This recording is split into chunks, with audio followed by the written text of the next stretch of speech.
Uy! Uy! Si SK yun, di ba? Saan? Ayun o! Pwede ba yun yung mahilig magpa-pageant sa barangay? Thank you for that wonderful question. Pwede siya rin yung mahilig magpa-dance ko. Kasali ka rin, no? Nag-cramping ka, no? Pwede siya din yung hilig magpaliga. Liga? Nako, teka. Pag SK, liga agad? Judgmental yarn?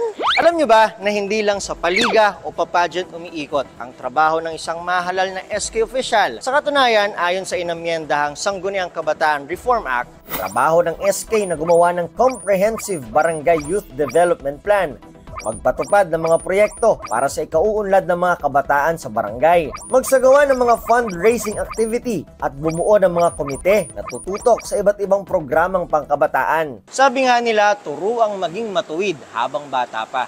Kaya lahat ng transaksyon ng SK dapat pinubukas sa publiko.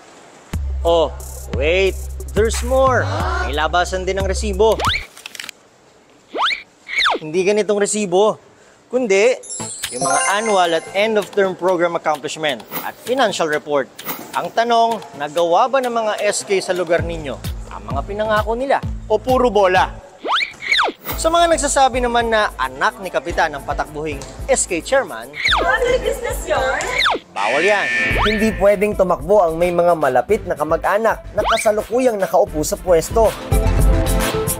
Kaya kung ikaw ay anak, apo, kapatid, asawa, manugang, binan ni Mayor, Vice Mayor, Governor, Vice Governor, Congressman at Nikap, hindi ka pwedeng tumakbo. Pati na yung mga nahatulan ng krimeng may kinalaman sa moral turpitude. At sa mga nagbabalak mag-SK, huwag tumakbo for the clout. Alamin ang trabaho. At sa mga boboto, kilalanin ang kandidato.